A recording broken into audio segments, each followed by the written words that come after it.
இங்கே எல்லாரும் குறிப்பிடும்போது நான் வந்து ரொம்ப நேரம் காத்திருக்கிறேன்னு இல்லை. இந்த நிகழ்வு எங்க குடும்ப நிகழ்வு. நீங்கெல்லாம் வந்து இந்த நிகழ்வுல இவ்வளவு நேரம் பங்கேற்று காத்திருக்கிறதுக்கு நான் தான் உங்க எல்லாருக்கும் அன்பையும் நன்றியும் சொல்ல கடமைப்பட்டிருக்கிறேன். வரும்போது என்னை வரவேற்க கூட தேவயானி அவர்கள் சொன்னாங்க, நீங்க வந்ததுக்கு ரொம்ப நன்றின்னு. இல்லை, எங்க படத்துல நீங்க நடிச்சதுக்கு ரொம்ப நன்றின்னு நான் சொன்னேன். ஏன்னா இது நாங்களோட குடும்ப படம்னு நினைச்சு, எங்க குடும்ப படம்னு கடைசியாக தான் கதாநாயகனா நடிச்ச தம்பி விஜித்துக்கும் குடும்ப படம்னு தெரியுது. ஏன்னா அவருடைய பொண்ணு பாப்பாவும் நடிச்சிருக்காங்க. இது அது என்னுடைய அண்ணன் அதிகமான். இப்போ நாங்கள் எல்லாம் ஒரு குடும்பம். இப்போ நாங்கள் ஒன்றா இருந்து பயிற்சி எடுத்து வந்தவங்க. நான், என்னுடைய மைத்துனர் ராஜா, அதை சிவா ஆறுமுகம் எல்லாம். அப்போ கூப்பிடும்போது நம்ம இது எனக்கு உண்மையிலே தெரியாது தேவயானி அவர்கள் இதில் நடிச்சிருக்காங்கன்ட்டு. வந்துகிட்டு இருக்கும்போது ஒரே சுவரொட்டியாக இருந்தது. ஏதோ நிழற்குடைன்னு இப்போ இது புதுசாக படம் வருது போல இருக்குது. தேவயானி நடிச்சிருக்காங்க. இங்கே வந்து பார்த்தா தான் இது நம்ம படம், அதில் அவங்க நடிச்சிருக்காங்கன்னு எனக்கு தெரிஞ்சது. அப்போ ரொம்ப மகிழ்ச்சியாக இருந்தது. தேவயானி அவர்களுக்கு ஒரு இங்கே பேசி எல்லாரும் சொன்னாங்க, இவங்க நடிச்சா நல்ல கதை இருக்கும், நல்ல படமா இருக்கும்ட்டு ஒரு மதிப்பு இருக்கு சிலருக்கு. முன்னாடிலாம் அம்மா கேஆர் விஜயா அவர்கள், அதுக்கப்புறம் எங்க அக்கா ரேவதி போன்றவர்கள், இப்போதைக்கு தேவயானி இவங்க நடிச்சா நல்ல படத்துல தான் நடிப்பாங்க அப்படின்னு ஒரு மக்கள்கிட்ட ஒரு கருத்து பதிவு இருக்கு. அது காரணம் அவங்க தேர்வு செய்து நடிச்ச கதாபாத்திரங்கள். முதல்ல அவங்க அறிமுகமானது எங்க அண்ணன் மூலமா. அவங்க தொட்டாச்சி நீங்கி, பிறகு அண்ணனே எடுத்த சொர்ணமுகி, அதுல ரொம்ப நல்ல கனமான கதாபாத்திரம். அப்புறம் உங்களுக்கு தெரியும் காதல் கோட்டை, அது இந்திய விருதை பெற்ற சிறந்த படங்கள் அது ஒன்று. அதுக்கப்புறம் சூரிய வம்சம். அவங்களுக்கு சொல்லிக் கொள்ளுற மாதிரி ஒவ்வொரு காலகட்டத்திலையும் ஒரு படம் பதிவாயிருக்குது. அவங்க எந்த காலத்திலையும் தன்னுடைய பேரை கெடுத்துக்கல. ஏதோ காசுக்காக ஏதோ வந்த கதையெல்லாம் ஒத்துக்கிட்டு நடிச்சோம் அப்படின்னு இல்லாம, அந்த நற்பெயர் தான் அவங்கள 30 வருஷம் கழிச்சு மறுபடியும் ஒரு கதாநாயகியா நடிக்கிற அளவுக்கு உயர்த்தி இருக்குன்னா அது காரணம் அதுதான். அது எல்லாருக்கும் வாய்க்க பெறாது, அவங்களுக்கு வாய்க்க பெற்றிருக்கிறது. அது ஒரு பெரிய பெருமைக்குரிய நிகழ்வு. இங்கே பல மேதைகள் எல்லாருமே என்னுடைய அன்பு உறவுகள். என்னுடைய அண்ணன் மனோஜ்குமார், என்னுடைய சியான், நாங்கள் சியான் தான் பேசிப்போம், ராஜ்கபூர் அவர்கள். அதுக்கப்புறம் என்னுடைய அன்பு தம்பி சுரேஷ் காமாட்சி, என்னுடைய அண்ணன் செல்வமணி அவர்கள். நாங்கள் ஒரே பல்கலைக்கழகத்தின் மாணவர்கள். எங்கள் அப்பா மணிவண்ணன்ட்ட, ஆமாம், எனக்கு மூத்தவர் எங்கள் அண்ணன். நான் வந்து இந்த அரசியலுக்கு வர்றதுக்கு முன்னாடி எங்கள் அப்பாட்ட உதவி இயக்குனராக இருந்து பணி செஞ்சேன். அப்போ இந்த அரசியலுக்கு தள்ளப்பட்டு தான் சொல்லணும். செய்யும்போது எனக்கு எல்லாரும் இல்லை. அப்போ எங்கள் அப்பா வந்து என்னை தன் பையன் நினைக்காம என்னை கூட வந்து நின்று எனக்கு தோல் கொடுத்துட்டாரு, மணிவண்ணன் அப்பா. அப்போ எங்கள் அண்ணன் பேசி, செல்வா, உனக்கு இளையவன், உனக்கு ஜூனியர்னு நினைச்சு இது பண்ணிடுறாதரா செல்வா, இப்போதைக்கு நமக்கு அவன் தாண்டா இருக்கான், அவனை பிடிச்சி தாண்டா நம்ம ஏதாவது செஞ்சாகணும் நம்ம இனத்துக்கு, வா செல்வான்னு கூட்டிட்டு வந்தாரு. அப்போ நாங்கெல்லாம் இது எப்படி சொல்றதுன்னா, குடும்ப உறவோட கொள்கை உறவாக இணைந்தவர்கள் நாங்கள் அண்ணன் தம்பிகள் எல்லாம்.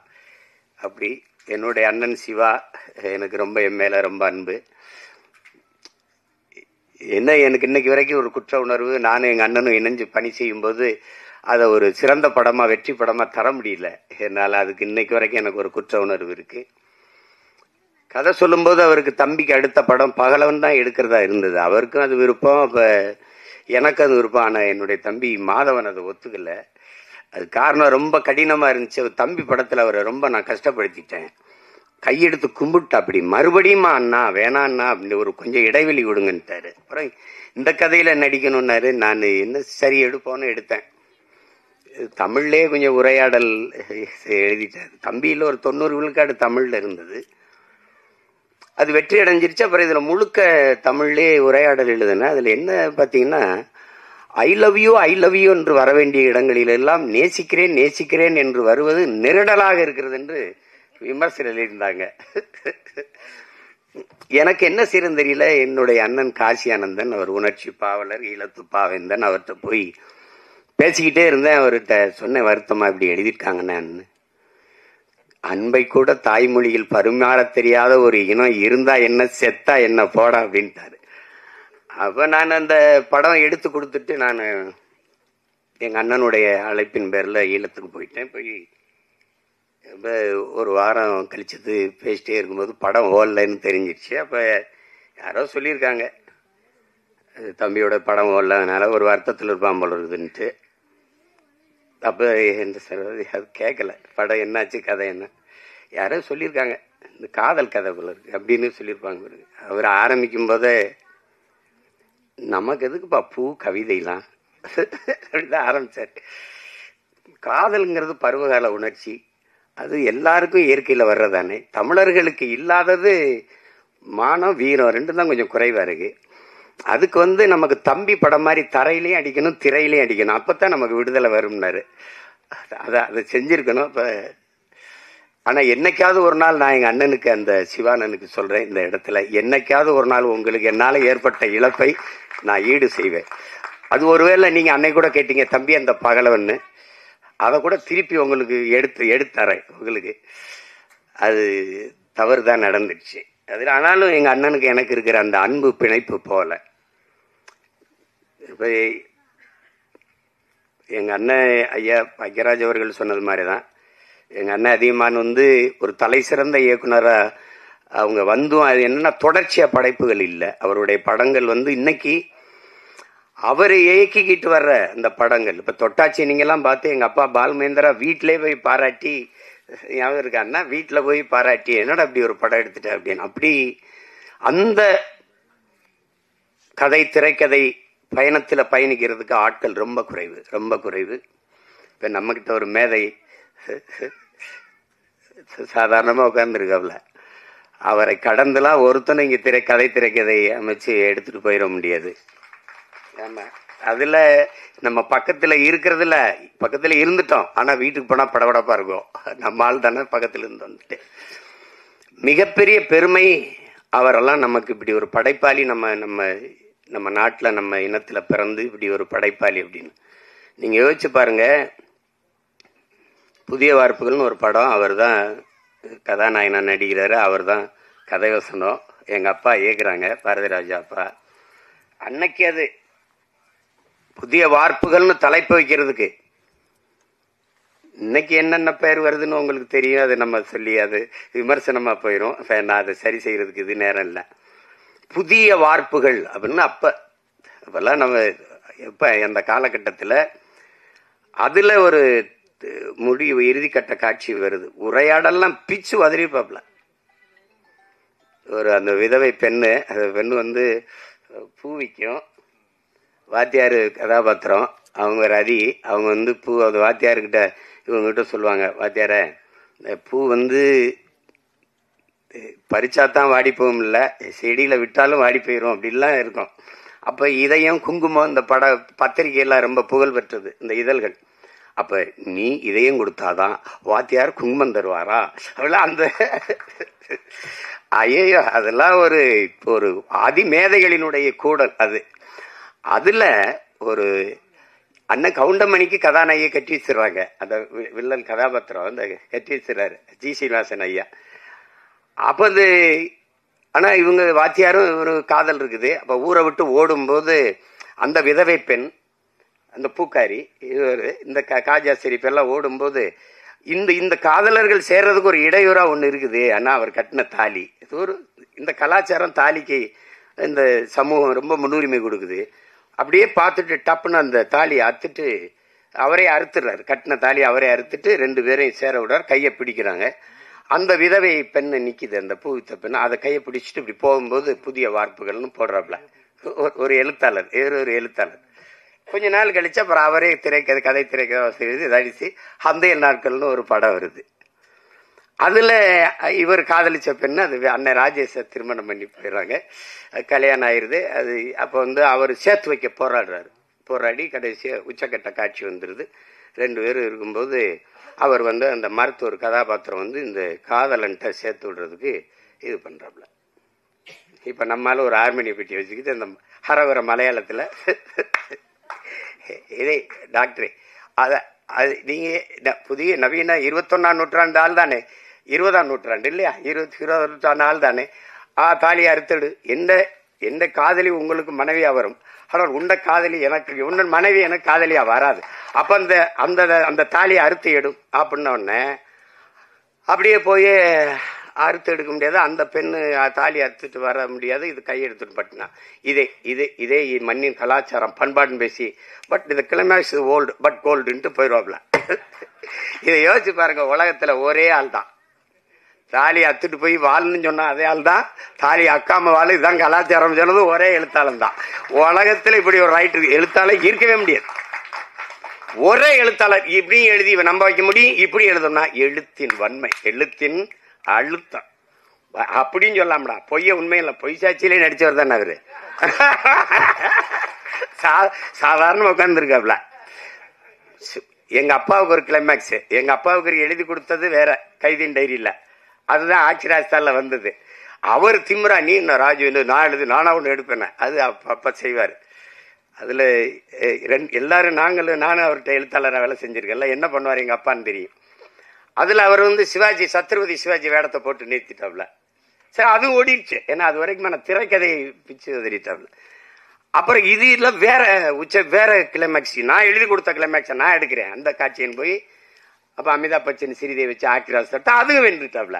இப்படி ஒரு எழுத்தாளர் அதுக்கு ஒன்றும் நிகர் இல்லை. அது சொல்லி முடியாது. முதல் படம் ஒரு பெரிய இயக்குனர் இருந்து நடிகரை கதாநாயகனா நடிச்சு வெளியில முதல் படம் சுவரில்லாத சித்திரங்கள்னு எடுக்கணும்னா அது அவரை தவிர எவராலும் முடியாது. அப்ப அப்படி ஒரு படைப்பாளி இன்னைக்கு நம்ம பக்கத்துல உட்கார்ந்து இந்த படத்தை பாராட்டி பேசுறாருன்னா அதை விட இந்த படத்துக்கு கிடைத்த பெருமையும் பாராட்டும் ஒன்னும் கிடையாது. ஒரு குடும்ப பாங்கான படத்தை எடுத்து அதையில் தரமான வெற்றியடை வைக்க முடியும். எளிய கதாபாத்திரங்களை வைத்துனா அது அவரால் தான். ஒரு கதையை 2 தாள்ல அவர் சொல்றாருங்க. தேவர் பிலிம்ஸ்ல கதை கேட்கிறாங்க. அப்ப அவர் போய் கதை சொல்றாரு. ஐயா கதை சொல்லும் போது அவங்க குப்பத்தொட்டி சார் அதுல ஒரு குழந்தை சார்னு அவரே சொன்னதுதான். குப்பத்தொட்டி சார் அதுல ஒரு குழந்தை சார்னு அவருக்கு பிடிக்கல. அப்புறம் பெரிய ஆளாயிட்டாரு. அன்னைக்கு நான் உங்ககிட்ட கதை சொல்லும் போது குப்பத்தொட்டி சார் ஒரு குழந்தை சார்னு சொல்லிட்டேன். ஆனா இன்னைக்கு சொன்னா குப்பத்தொட்டி சார் அதுல ஒரு குரங்கு சார்னு சொல்லியிருப்பேன் அப்படின்னு சொல்லி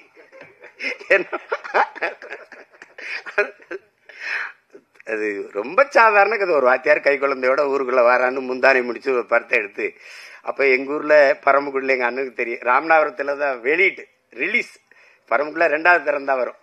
அப்ப ஜெகன்ல எங்க அண்ணங்கெல்லாம் நாங்க படிச்சிருக்கோம். எங்க அண்ணங்கெல்லாம் சைக்கிள் வச்சிருப்பாங்க. அவளுக்கு படத்தை போய் பார்த்து வந்துட்டு ஒரே புலம்பல், தம்பி பாக்கியராஜன் ஒருத்தன்டா எந்த குறையும் இல்லாம எடுத்துக்கா பயங்கர படம், முந்தானை முடிச்சுன்னு ஒரு படம்னா அவங்க ரொம்ப இதுல நம்மள எந்த காலத்துல போய் ஏன்னா நாங்க மறுபடியும் 2வது வெளியீடு வந்தா தான் பார்க்க முடியும். அப்படி பல படைப்புகளை தந்து இன்னைக்கு அமைதியா உட்கார்ந்துருக்கல. அவரு நம்ம கூட இருக்கிறாருங்கிறதே பெருமை. திரை உலகில் அது ஒரு மைல்கல். KS கோபாலகிருஷ்ணன் ஒரு மைல்கல்னா அது ஒரு மைல்கல். பாக்கியராஜ், பாரதி ராஜா, மகேந்திரன், பாலு மகேந்திரன்லாம் அது ஒரு பல்கலைக்கழகங்கள்.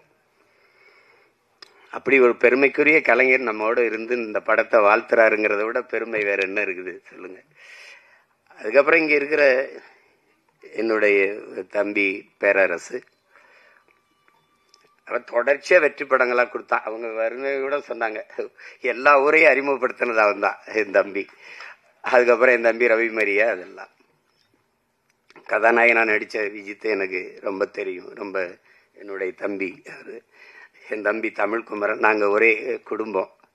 தமிழ் நான் ஒரு தாயின் வயிற்றுல பிறக்கலை ஒளியே. ஏன் பிறக்கலைன்னா ஒரு தாயின் வயிறு தாங்காதுன்னு தனித்தனி தாய்க்கு பிறந்தோம். அப்படி ஒரு அண்ணன் தம்பி நாங்க. எங்க குடும்பத்துல விஜித் ஒருத்தர். விஜித் தான் அதுல நடிச்சிருக்கான்னு எனக்கு உண்மையிலே தெரியாது. வந்தவன கிட்ட நான் தானே கதாநாயகன் நடிச்சிருக்கேன், என்னப்பா சொல்ற. அப்படி எல்லாமே ஒரு வியப்பா இருந்துச்சு எனக்கு. எல்லாம் ரொம்ப மகிழ்ச்சியா இருந்தது.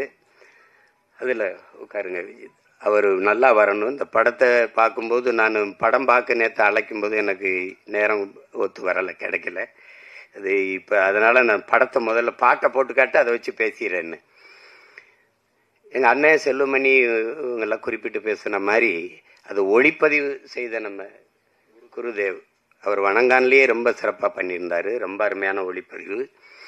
அப்போ இந்த இசை இப்படி ஒரு படத்துக்கு இப்போ ஒரு பெரிய ஆடல் பாடல் படம் அடிதடி படம்னா சமாளிச்சிடலாம்.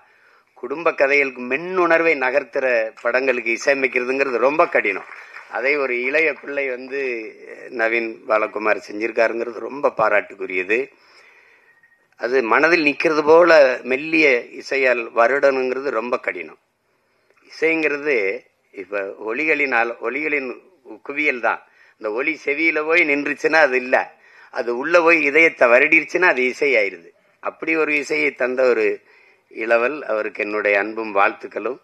பாடல் வரிகளை தந்த அவங்க ஒரு பெண்மகள், ரொம்ப நாளைக்கு அப்புறம் ஒரு பெண் கவிஞராக வர்றதை நம்ம பார்க்கும்போது ரொம்ப பெருமையாக இருக்கு. உங்களுக்கு பெரிய இடம் காத்திருக்குது. நல்ல வரிகளை அழகாக எங்கள் அண்ணன் அவ்வளவையும் நினைவில் வச்சு எங்கள் அண்ணன் மனோஜ்குமார் அவர்கள் சொல்லிட்டாங்க. ஆமாம், நரேன் பாலகுமார் சொன்னேன். நரேன் பாலகுமார் அவர்கள் நல்லா செஞ்சுருக்கீங்க. வாழ்த்துக்கள் வாழ்த்துக்கள். நாங்கள்லாம் திரையுலகிலேருந்து வந்திருக்கோம். எங்களுடைய மேட்டூர் சட்டமன்ற உறுப்பினர் அவர் எங்களுடைய அன்புக்காக இந்த விழாவுக்கு வந்திருக்கிறார். அப்புறம் கதாநாயக நடித்த கண்மணி அவர்கள், அவங்களுக்கு நல்ல வாய்ப்பு இந்த படத்தில். விஜித்தும் அவருடைய பங்களிப்பும் பெருமைக்குரியது. இது எல்லாத்தையும் விட மிகுந்த பாராட்டுக்கும் நன்றிக்கும் உரியவர். இதை மக்களிடத்தில் கொண்டு போய் சேர்க்கிற பெரும் பணியை செய்ய இருக்கிற என் அன்பிற்குரிய தம்பி யுவராஜ் அவர்கள் தான். அவருக்கு தான் இது ரொம்ப, உங்களுக்கு தான் என்னுடைய நன்றியும் அன்பும் வாழ்த்துக்கள். உறுதியாக வெல்லும் படம் வெல்லுதில் பெரிய படம் சின்ன படம்லாம் ஒன்றும் இல்லை. அண்மையில் நான் கோர்ட்டுன்னு ஒரு படம், தெலுங்கு படம், அது இரவில் ரொம்ப நேரம் கொஞ்சம் மண்டை அழுத்தமாக இருந்தால் தூக்கம் வரலைன்னு கொஞ்சம் பார்ப்பேன். ஒரு யாராவது சொல்லி அண்ணன் இந்த படத்தை பாருங்கன்னா கொஞ்சம் பார்த்து தூங்குறது. ஆனால் அந்த படத்தை போட்டேன், தூங்கவே முடியல. கோர்ட்டுன்னு ஒரு படம், இது தமிழ் பதிப்பு பார்த்தேன். சின்ன படம் 6 கோடிக்கு எடுத்தாங்களாம். நான் பார்க்குற போது எனக்கு சொன்னாங்க 60 கோடி வசூலிச்சிருக்குண்ணே அப்படின்ட்டு. அப்போ இவங்க சொன்ன மாதிரி பெரிய படம் சின்ன படம்லாம் ஒன்றும் அளவு இல்லை. ஓடுற படம் ஓடாத படம் தான். இப்போ என்னுடைய தம்பி நம்ம ஜேஎஸ்கே எடுத்திருக்க ஃபயர்னு ஒரு படம், அன்னைக்கு எங்கள் அண்ணங்கள்லாம் சொன்னாங்கன்னு பார்த்தேன். ரொம்ப குறைந்த முதலீடு, ரொம்ப நல்ல லாபம் அடைஞ்சிருச்சு. அதனால மிகப்பெரிய நட்சத்திரங்கள் நடித்த படமும் தோத்துருக்குது, சாதாரண படங்கள்லாம் வென்றிருக்குது. அதனால நம்ம படம் வெல்லும், நீங்க ஒன்றும் யோசிக்காதீங்க. திரையரங்கில் சின்ன படத்துக்கு முக்கியத்துவம் கொடுக்கணும் அப்படின்னு இன்னைக்கு சூழல் சரியில்லை, நமக்கு ஒரு சூழல் வருது. இருங்க, பெரிய பெரிய வளாகங்கள்ல சின்ன படங்களுக்கு முன்னுரிமை கொடுக்கணும்னு சட்டம் வரும். அது வரும், காலம் வரும் என்று நம்ம காத்திருக்கிறது இல்ல, நமக்கான காலத்தை நாம உருவாக்கணும். அப்படி ஒரு காலத்தை உருவாக்கிக்கிட்டு இருக்கோம்.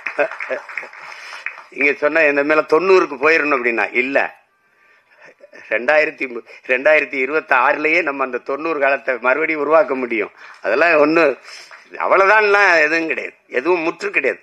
ஒரு வாக்கியம் முற்று பெறும்போது இன்னொரு வாக்கியம் தொடங்குது, இங்க புள்ளி வச்சா இன்னொரு வாக்கியம் தொடங்குது. அதனால இதெல்லாம் நினைச்சு இது பண்ணிடாதீங்க. நாங்கெல்லாம் திரைத்துறையை எப்படி சொல்றது, உயிரை விட மேகலா நேசிச்சவங்க நாங்கெல்லாம். படுக்க இடமில்லாம ஏவிஎம் சுடுகாட்டில் படுத்து கிடந்தவங்கன்னா அப்ப எவ்வளவு காதலிச்சிருக்கோம்னு பாருங்க. பல இரவுகள் பட்டினி கிடந்திருக்கோம், பல இரவுகள். அவ்வளவு அன்பு காதல் இந்த திரைத்துறை மேல. அப்ப இது அவதை அழிய விட்டுற முடியாது. ஆனா எங்க அண்ணன் செல்லுமணி அவர்கள், நான் ஒரு மேடையில பேசினதான் சொல்றாங்க, குறிப்பிடுறாங்க, இங்க விவசாயியும் திரைப்பட தயாரிப்பாளரும் ஒரே நிலையில் நிக்கிறாங்க. அவங்க அவங்க தயாரிச்ச பொருளுக்கான விலையை அவங்க தீர்மானிக்க முடியல.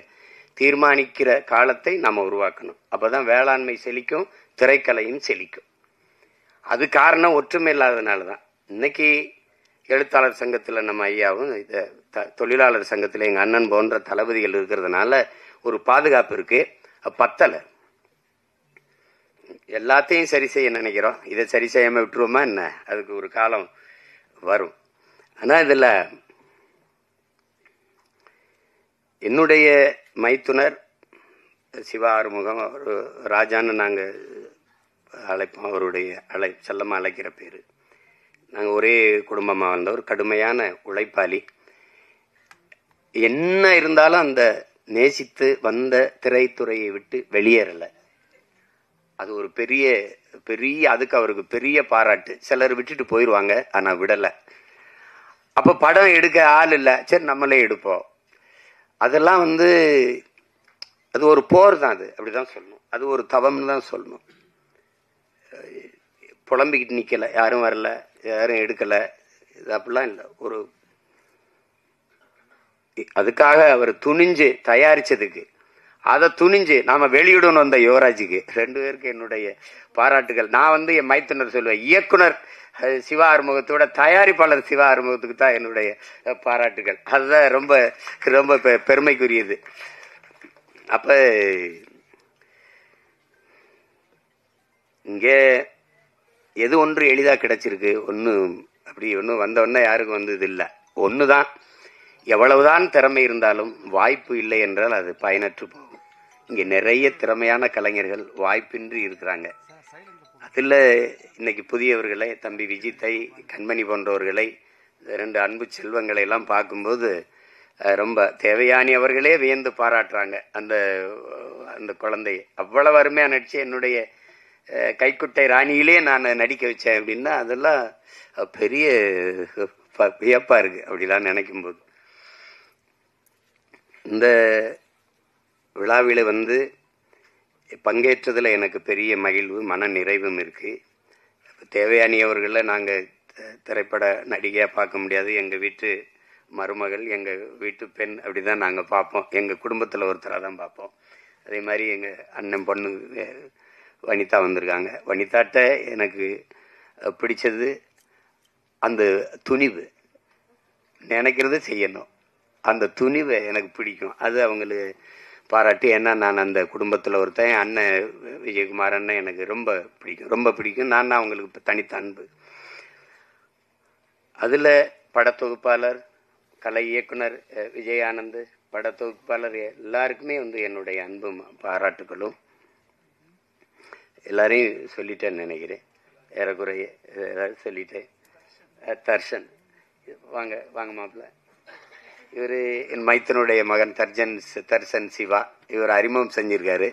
ஆனால் அந்த படத்தில் பார்த்ததுக்கு இதுக்கு நேர வித்தியாசம் இருக்கு. காரணம் அதில் ஒரு பெரிய மீசையை வச்சு பண்றாரு. அதனால இவரை அறிமுகம் செய்வதில் நான் ரொம்ப பெருமை அடைகிறேன். எல்லாரும் வாழ்த்துக்கள் உங்களுக்கு. எல்லாரும் இப்படி வந்தவங்க தான். ஒரு தொடங்குதல் எளிது யாருக்கும், அதை தொடர்வது தான் கடினம். தொடர்ந்து அதே தவத்தில் இருந்தால் யாரும் வெல்ல முடியும். அப்படிப்பட்ட கலைஞர்கள் இங்கே நிறைய அப்படி வென்றிருக்காங்க. இன்னைக்கு வரைக்கும் நான் சொல்லுவேன். இன்னைக்கு அப்போ நான் நேரில் ரஜினிகாந்த் அவர்களை பார்த்தேன். தூரத்தெல்லாம் பார்த்துருக்கோம். அப்போ நேரில் 2.25 மணி நேரம் 2.5 மணி நேரம் போயிட்டு இருந்தோம். அவருக்கு இருக்கிற இந்த ஆர்வம், இப்போ இவ்வளவு படம் நடிச்சு இவ்வளவு சாதிச்ச பிறகும் புதிதாக ஒன்றை தெரிந்து கொள்றதுல அவருக்கு இருக்க ஆர்வத்தை பார்க்கும்போது இவர் ஏன் ஜெயிக்க மாட்டாரு அப்படின்னு நமக்கு தோணுது. என்னை ஈர்க்க வச்சுட்டு சிமந்த்ல வந்துடுறேன் அப்படின்னு போகும்போது அதே அந்த படத்துல பாக்குற மாதிரி அதே வேகம் நடை, அதே வேகம் இது பார்க்கும்போது இவ்வளவு சுறுசுறுப்பாக இருக்கு. அவரு சோம்பேறிகளை கூட அவர் இயங்குறத பார்த்தா ஏங்கிடுவான். அப்படி ஒரு இது. அது அவரு அந்த தேடலும் அந்த வெறியும் இருக்கிற ஒவ்வொருத்தனும் உச்சத்தை தொடலாம், சாதிக்கலாம். அதுல சாதாரணம் இல்லை. அப்படி வந்ததுல அதுல இவ்வளவு பேரு இந்த படைப்புல பங்கேற்றிருக்காங்க. குறிப்பா இதுக்கு பிதாமகனா இருந்து பீசுமரா இருந்து வாழ்த்திட்டு இருக்கிறது எங்க அண்ணன் அதியமான். அவர் இப்ப படம் இயக்கிட்டு இருக்காரு. என் தம்பி சுரேஷ் காமாட்சி தயாரிச்சிட்டு இருக்காரு. அதை சிறந்த படைப்பா வந்துகிட்டு இருக்கு. ரேவதி அக்கா அவங்க நடிச்சிட்டு இருக்காங்க. அதுவும் இது போல ஒரு குடும்ப பாங்கான ஒரு படம் தான். படத்தை பார்க்கும்போது தாய்மையை அது சொல்லுது. எந்த குழந்தையும் நல்ல குழந்தை தான் மண்ணில் பிறக்கையிலே, பின்பு நல்லவராவதும் தீயவராவதும் அன்னை வளர்ப்பதிலேன்னு இருக்கு. ஒரு குழந்தைக்கு முதல் ஆசிரியை அதனுடைய பெற்றோர்கள் தான், அதனுடைய தாய் தான். சொல்றான் பாருங்க ஒருத்தன், உலகத்தின் எல்லா செல்வங்களையும் ஒரு தட்டிலையும் தாயின் பேரன்பை ஒரு தட்டுலையும் வச்சா தாயின் பேரன்பு இருக்கிற தட்டு தான் தாழ்ந்து இருக்குன்றான். நீங்க எவ்வளவு உயரத்துக்கு வேணாலும் போங்க, எவ்வளவு ஒரு உயரத்திற்கு வேணாலும் போங்க, உங்களை பார்த்து பொறாமைப்படாத ஒரே உயிர் உலகத்தில் உண்டென்றால் அது உங்களை பெற்ற தாய் தாங்கிறான். உங்க மனைவி விட இப்ப இப்ப 4 பேர் வந்து நம்மள படம் எடுக்கும்போது பார்த்தா கொஞ்சம் அதிகமா தீதே அப்படி இருக்கும் அது பிரச்சனை இது. ஆனா தாய் இல்லைன்னா நபிகள் சொல்லுவாரா, சொர்க்கத்தை எங்கேடா தேடிட்டு இருக்க, அது உன் தாயின் காலடியில் இருக்குடாங்கிறார். ஆபிரகாம் சொல்றான், நான் இதுவரை பெற்ற எல்லா புகழுக்கும் இனிமேல் பெறப்போகிற புகழுக்கும் என்னை பெற்ற தாய்தான் காரணம்ங்கிறான். அது ஒன்னும் சொல்றதுக்கு இல்லை. தாயின் பேரன்பின் கிணை விஸ்வாமித்திரர் அவர் சொல்றாரு, அத வால்மீகி சொல்றான், நீ வந்து ஆண்களின் எல்லா வெற்றிக்கும் காரணம் வந்து பெண்கள் தான்றான். அந்த பெண்கள் அந்த தாய்மையை போற்றாம ஒன்றும் இல்லை இங்க. அதுதான் நீங்க அததான் அந்த படம் வலியுறுத்துது, சுருக்கமா அதை வலியுறுத்துது. அந்த தாய்மையை தாங்கி நிற்கிற தகுதி அந்த கதாபாத்திரத்தை ஏற்றிருக்கிற நம்ம தேவயானி அவர்களுக்கு இருக்கு. ஐயா பாக்கியராஜ் அவர்கள் சொன்னது மாதிரி நிழற்குடையே, இந்த படத்தின் நிழற்குடையே அவங்க தான்.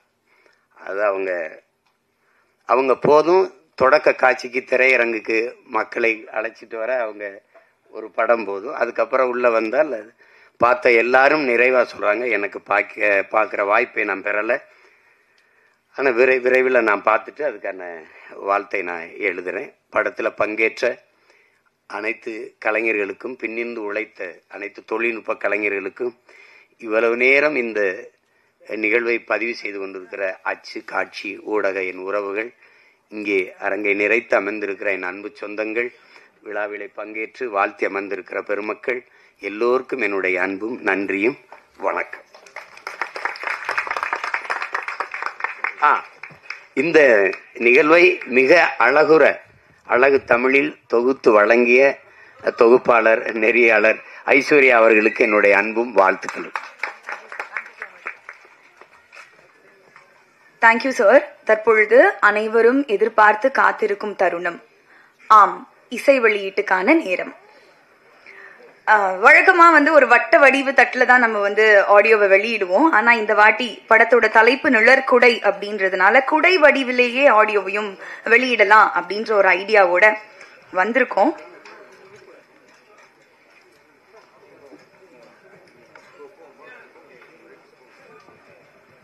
நிழற்குடையின் ஆடியோவை மேடையில் இருக்கும் அனைத்து சிறப்பு விருந்தினர்களும் படக்குழுவினரும் இணைந்து வெளியிடுகிறார்கள்.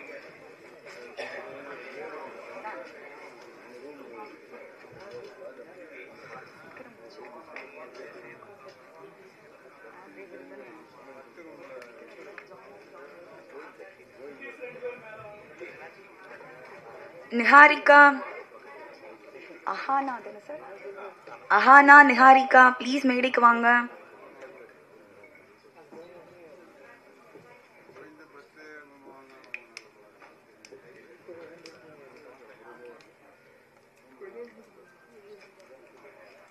அடடா,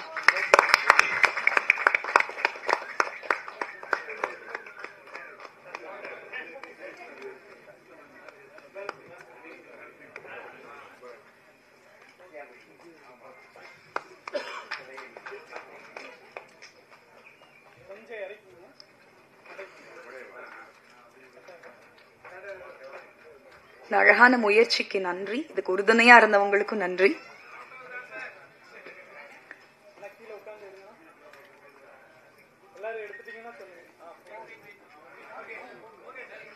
ஓகே, முன்னாடி இருக்கவங்க போட்டோஸ் எடுத்துக்கலாம்.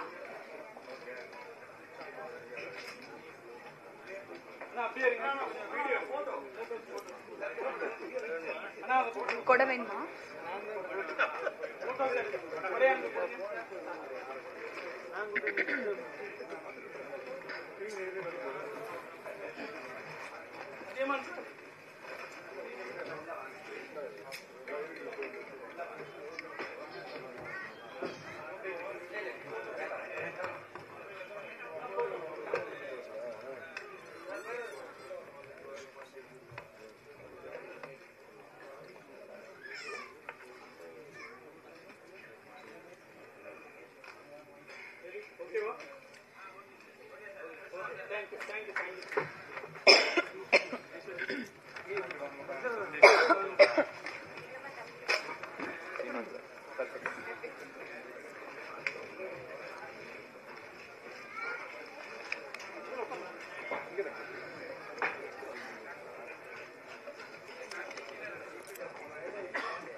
சிறப்பு விருந்தினர்களுக்கு மீண்டும் ஒரு முறை நன்றி. குடை படக்குழுவை வாழ்த்த வந்திருந்த அத்துணை சிறப்பு விருந்தினர்களுக்கும் மீண்டும் ஒரு முறை படக்குழுவினர் சார்பா மிகப்பெரிய நன்றியை தெரிவிச்சுக்கிறோம். பிரசன்ட் மீடியா உங்க எல்லாருக்கும் ஸ்பெஷல் தேங்க்ஸ். நீங்க நல்ல நல்ல படங்களை மக்கள் கிட்ட கொண்டு போய் சேர்க்க தவறுனதில்ல. அதே மாதிரி May 9 அன்னைக்கு ரிலீஸ் ஆக இருக்கக்கூடிய நிழற்குடை படத்தையும் மக்கள் கிட்ட கொண்டு போய் சேர்ப்பீங்க அப்படின்னு நம்புறோம். மற்றொரு நிகழ்ச்சியில் சந்திப்போம். நன்றி, வணக்கம்.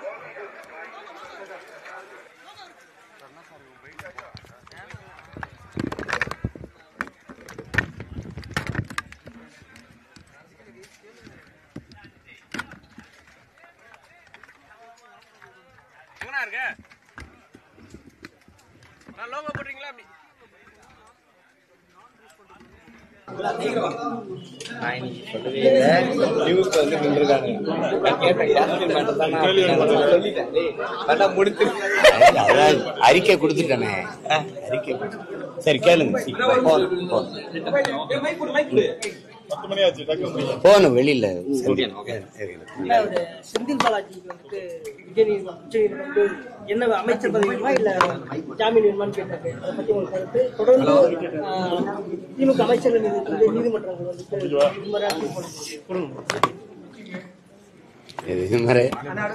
இப்ப நம்ம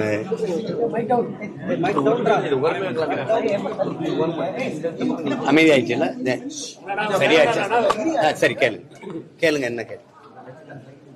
அந்த பகல்காம் அந்த இதை பத்தி தான் சொல்லியிருக்காங்க. அதே போல அமித்ஷா வந்து இதுல பார்லிமெண்ட்ல பேசும்போது பாத்தீங்கன்னா மொழியை பத்தி பேசியிருக்காரு. ஏன் இந்த ஹிந்தி மொழி மட்டும் இது பண்ணி தமிழ்நாடை குறிப்பிட்டு சொல்லியிருக்காரு. நாங்க வந்து மொழியை வந்து எல்லா மொழியும் இதுவாக தான் ஏத்துட்டு இருக்கோம், நீங்க மட்டும் ஏன் இப்படி பண்ணிட்டு இருக்கீங்க அப்படின்னு சொல்லிட்டு இருக்காரு. தேசத்துடைய மொழி அப்படின்னு சொல்லியிருக்காரு ஹிந்தியை. அது எந்த வழியிலையும் நம்ம ஏற்க முடியாது. அது ஒரு தவறான கட்டமைப்பு. அது வந்து மிக மோசமான பின்விளைவை கொண்டு வந்து தரும். முதல்ல இந்தியான்னு ஒரு நாடு இருந்ததில்லை, உருவாக்கப்பட்டது. இது பல மொழி பேசு மக்கள் பல்வேறு மாகாணங்களா உங்களுக்கு தெரியும், பல்வேறு இதா பிரிஞ்சு வாழ்ந்த ஒரு பிரதேசங்கள் இது. அப்புறம் வெள்ளைக்காரர்களால், முகலாயர்களால் கொஞ்சம் இணைக்கப்பட்டது. பிறகு வெள்ளைக்காரர்கள் வந்து, உங்களுக்கு தெரியும், இந்திய நாட்டின் ஒற்றுமை என்பதே வெள்ளைக்காரனுடைய பீரங்கி கொண்டு துப்பாக்கி குண்டுகளை வச்சுதான் அவன் துப்பாக்கி வச்சு மிரட்டி இணைச்சிருக்கான். இப்போ அதுல வந்து இந்தியா ஒரு தேசமே இல்லை, பல தேசங்களின் ஒன்றியம்தான். அதுல போய் இந்தியா தேசியத்தின் மொழி அப்படின்னு ஹிந்தி வந்து தேசிய மொழின்னு சொல்றத எப்படி இருக்கிறது? நாங்க இருக்கிறது ஒரு மராட்டியர் இருக்கிறாங்களா, பஞ்சாபி இருக்கிறாங்களா, கன்னடர் இருக்கிறாங்களா? அவரவர் மொழி அவருக்கு. அதனால இது எந்த வழியும் ஏற்புடையதில்லை. அது வந்து அது சும்மா அவங்க அதிகாரத்திற்குனால திரும்ப திரும்ப அதையே பேசி பேசி பதிவு பண்றாங்க. இந்தி இந்தியாவின் தேசிய மொழின்னு நீங்க உருவாக்குறீங்க, அப்படி கட்டமைக்கிறீங்க. அப்படி இல்லை. இந்திய மொழிகளில் மிக தொன்மையான மொழி எது? நாட்டின் பிரதம அமைச்சரே சொல்றாரு தமிழ் தான். அப்ப என் மொழிக்கு என்ன முன்னுரிமை இருக்கு, முக்கியத்துவம் இருக்கு, அதுக்கு என்ன அங்கீகாரம் இருக்கு? இந்தி பேசுற மாநிலங்களில் நீங்க இந்தி ஆட்சி மொழி, அதிகார மொழி, அது பண்பாட்டு மொழி, பயன்பாட்டு மொழியா இருக்கிறதுல எங்களுக்கு என்ன ஒரு பிரச்சனை இல்லையே. மும்மொழிங்கிறீங்க, அதுல எம்மொழி கற்கவே வாய்ப்பு இல்லாத போது உம்மொழி எதுக்கு? அதுல எம்மொழி எங்க இருக்கு? அதனால அது ஏற்புடையதில்லை. அவங்க பேசிக்கிட்டே இருப்பாங்க, இந்த அதிகாரங்களை வச்சு பேசிக்கொண்டே இருப்பாங்க. அதுதான் இங்க தேசிய ஒருமைப்பாட்டுக்கும் இறையாண்மைக்கும் அது எந்த வழியிலையும் ஏற்புடையதா வராது. அது ஆட்சியாளர்கள் கவனத்தில் வச்சுக்கிட்டு அது செயல்படணும். திரும்ப திரும்ப பேசிட்டு இருப்பாங்க. அதை தேவையில்லை, அது பொருட்படுத்த வேண்டியதில்லை. இப்ப சமீபத்துல பாத்தீங்கன்னா கக்கஞ்சி அண்ணாவுடைய பேரை வந்து கழிப்பிடத்துக்கு வச்சிருக்கிறாங்க, கழிவறைக்கு நினைவு இதுன்னு போட்டு. ஆனா இன்னைக்கு சட்டமன்றத்துல கல்லூரி ஈரோட்ல கட்டுறதுக்கு கலைஞர் கருணாநிதி பேரை வைப்போம் அப்படின்னு சொல்லியிருக்காங்க. இதை எப்படி பாக்குறீங்க? நியாயமா ஐயா கருணாநிதி அவர்கள் பேரை குடிப்பகத்துக்கு தான் வச்சிருக்கணும். அதுதான் அது இருக்கு. இது இன்னும் அவர் பேரை வைக்காத இடம் குடிப்பகமும் இந்த கழிப்பிடம் தான், 2 இடம் தான் இருக்குது. எல்லாத்துக்கும் வச்சுட்டாங்க. ஜல்லிக்கட்டு விளையாட்டு போட்டிக்கு அவருக்கு என்ன சம்பந்தம் இருக்கு? எதுக்கு அவர் பேரை வச்சிங்க சொல்லுங்க நீங்க? அவங்க அதிகாரத்தில் இருக்கிறாங்க, அதை திரும்ப திரும்ப வைக்கிறாங்க. இந்த நாட்டில் ஒரு நேர்மை நேர்வடிமா வாழ்ந்த ஒரு மாபெரும் மனிதர் ஐயா நம்ம தாத்தா கக்கன் அவர்கள். அதுக்கப்புறம் உங்களுக்கு தெரியும், உங்க கட்சியினுடைய நிறுவன தலைவர் பேரறிஞர் அண்ணா அவர்கள் கொண்டு கழிப்பிடத்துக்கு வைக்கிறதுங்கிறது அது எப்படி எடுத்துக்கிறது? மதிக்கிறாங்களா அவமதிக்கிறாங்களா? அப்படிதான் நம்ம பார்க்க வேண்டியது இருக்கு. இப்ப அதிகாரத்தில் இருக்கும்போது அவங்க அப்பா பேரை வச்சு வச்சு பாக்குறாங்க. இந்த அதிகாரம் நிலையானது இல்லைங்கிறது அவங்க நினைவில் இருந்தா இதெல்லாம் நடக்காது. ஒரு நாள் இது மாறிச்சுன்னா அந்த பேரு மாறிடும், அவ்வளவுதான். இது ஒரு பெரிய இது இல்ல, அதை போய் பொருள்படுத்திக்க வேண்டியதில்லை. சரி, கொஞ்ச நாள் வச்சு பார்த்து அப்பா பேரை பார்த்து பெருமைப்பட்டு மகிழ்ச்சி அடைஞ்சுக்கிற வேண்டியதுதான். தொடர்ந்து எல்லாம் கூட்டணி பேச்சுவார்த்தை நடந்துகிட்டே இருக்கு. ஆல்ரெடி வந்து ஒரு கூட்டணி அமைஞ்சிருச்சு, பாரதிய ஜனதா கூட்டணி அதிமுகவோட. திமுக அவங்க கூட்டணியில தான் இருக்காங்க, எங்க கூட விலகல யாரும் அப்படின்னு சொல்லியிருக்காங்க. ஆனா சீமான் அவர்கள் தொடர்ந்து எனக்கு வந்து கூட்டணியே கிடையாது அப்படின்னு சொல்லியிருக்காங்க. தனித்து இன்னொரு டிவிக்கே உங்களுடைய தம்பி விஜய் அவர்களும் தனித்தான் வந்து கொண்டே இருக்காரு. ஒருவேளை சீமான் அவர்களோடு கைகோத்துக்கான வாய்ப்பு இருக்குமா, இல்ல சீமான் அவர்களோடு கைகோத்துக்கான வாய்ப்பு இருக்குமா விஜய் அவர்களோடு தவைக்க கட்சியோட? இதுல அவரு அங்க அண்ணன் தம்பியா இருந்தாலும் கொள்கை வெவ்வேறு ஆயிடுச்சு, பாதை வெவ்வேறு ஆயிடுச்சு. உங்களுக்கு புரியுது? அவர் திராவிடமும் தமிழ் தேசியம் ஒண்ணுங்கிறாரு. நாங்க திராவிடம் எங்க இனத்தினுடைய கொடிய புண்ணுங்கிறோம். நாங்க தமிழ் தேசியம் தான். எங்களுக்கு இங்க இருக்க வேண்டியது, இருந்திருக்க வேண்டியதே தமிழ். இது தேசம், தமிழ் தேசம். இங்க இருக்க வேண்டிய அரசியல் தமிழ் தேச அரசியல்ங்கிறோம். அவர் அங்க மாறிட்டாரு. நாங்க பெரியாரது தமிழ் பேரினத்தினுடைய வரலாற்று பகைவனா பாக்குறோம். அவரு கொள்கை வழிகாட்டியா பாக்குறாரு. அது ரெண்டும் எதிர துருவமாயிடுச்சு. அண்ணன் தம்பின்னு உறவு தான் இருக்கு, கொள்கை உறவு ஒண்ணும் இல்ல. அப்ப புரியுது உங்களுக்கு? அதனால அதை பேசி பயன் இல்லை. என்ன சொல்றாங்க? அமைச்சர் பதவி வேணுமா இல்ல ஜாமீன் வேணுமான்னு கேட்டிருக்காங்க. அது ஒரு நீதிமன்றத்தின் வேலை இல்லையே, தீர்ப்பை தான் சொல்லணும். உங்களுக்கு ஏலம் போடுற மாதிரி அது வேணுமா இது வேணுமான்னு என்ன வியாபாரமா? அது நீதிமன்றம் தன்னுடைய தீர்ப்பை, தன் முடிவைத்தான் சொல்லணும். அங்க போய் உனக்கு அது வேணுமா இது வேணுமான்னா என்ன ஒரு சாய்ஸ், வாய்ப்புக்கு கொடுக்குற மாதிரி அது நல்லா இல்லையே. அது நீதிமன்றத்தின் வேலை இல்லை, அப்படிதான் நான் பாக்குறேன். வீடியோ வந்து தொடர்ந்து டாஸ்மாக் வழக்கு விசாரிக்கலாம்னு சொல்லிட்டு இந்த தடையும் இல்லை வழக்கு ரத்து பண்ணியிருக்காங்க. தொடர்ந்து டாஸ்மாக் அதான் இங்க உயர்நீதிமன்றம் கொடுத்துச்சு தடை, உச்ச நீதிமன்றம் தடை நீக்கும்னு நமக்கு தெரியும். அது அவங்க இப்ப நம்ம என்ன, இப்ப அமலாக்கத்துறை யோசிச்சு விசாரிச்சுச்சுல்ல, அது என்ன ஆச்சு? அதையே வெளியில சொல்லவே இல்லை. இப்ப நீங்க இப்படி பாருங்க, இதே சாராய இந்த மது ஊழல்ல தான் ஐயா சந்திரசேகர ராவ் மகள் அந்த கவிதாவை கல்யாணம் கைது பண்ணாங்க. அதே மாதிரி ஜார்க்கண்ட் முக்தி மோர்ச்சா முதல்வரை குற்றச்சாட்டு பண்ணி பண்ணாங்க. ஐயா அரவிந்த் கெஜ்ரிவாலை கைது பண்ணாங்க. ஆனா இங்கேயே இந்த நடவடிக்கை இல்லை. அவுட் ஆஃப் கண்ட்ரோல்ல யார் இருந்தது, அண்டர் கண்ட்ரோல்ல யார் இருக்குதான்னு உங்களுக்கு தெரியும். இப்ப ஏன் இவங்க மேல எந்த நடவடிக்கையும் இல்லை? அப்ப அது காரணம் என்ன? அமலாக்கத்துறை வந்தது தெரியும், சோதிச்ச தெரியும். என்ன நடந்தது நமக்கு வெளியில சொல்லவே இல்லையே. இவங்க போய் உயர்நீதிமன்றத்துல ஒரு தடையை வாங்கிட்டு வராங்க, திருப்பி அது உச்ச நீதிமன்றம் போய் தடை விளக்கப்படுது. ஒரே வழக்கு 2 தீர்ப்பு வருது. நீதி மேலதான் நமக்கு என்ன நம்பிக்கை வரும்? என்ன ஒரு இடத்துல இது செய்யுங்குது, ஒரு இடத்துல அது செய்யாதங்குது. எப்படி எடுத்துக்கிறது? சிரிச்சுட்டு போயிட்டு இருக்க வேண்டியதுதான். பாமகவுடைய விழாவுக்கு நீங்க சொன்னீங்க அழைப்புதல் வந்தா நான் கண்டிப்பா போய் மேடையில் ஏறுவேன், அங்கிருந்துதான் தாய் வீட்டுல இருந்தா வெளில வந்தாங்க. இப்போ அழைப்புதல் வந்திருக்கா? ஒருவேளை கூட்டணி அழைப்பு ஏதாவது வருமா? அதுல அழைப்புதல் கொடுத்துருக்காங்க. வாழ்த்து அந்த மடலுக்கு, மாநாட்டு மலருக்கு வாழ்த்து அனுப்பியிருக்கேன். மறுபடியும் மாநாட்டு அன்னைக்கு ஒரு வாழ்த்து போடுவேன். வாழ்ந்து சொன்னா போவேன், எங்க ஐயா கூப்பிட்டா போவேன். அதுல என்ன இருக்கு?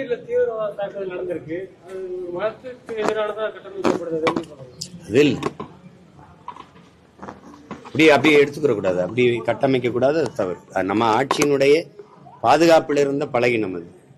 ஒரு தீவிரவாதி ஊடுருவிட்டான்னு சொல்றதே தோல்விதானே. ஊடுருவும் போது என்ன பண்ணிட்டு இருந்தீங்க?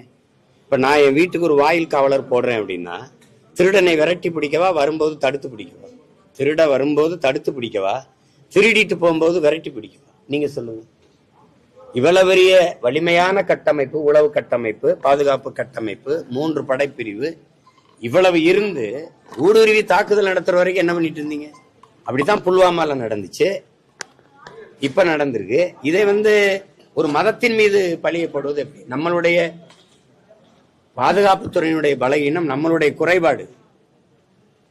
அது தடுத்திருக்க முடியும்ல. அப்ப திடீர்னு இதை இவ்வளவு தூரம் விட்டுட்டு இப்ப திடீர்னு ஒரு மதத்தின் மீது பழிய சுமத்துறத ஏற்க முடியாது. எந்த மதத்தில் தீவிரவாதம் இல்லை, எந்த மதத்தில் இல்லை.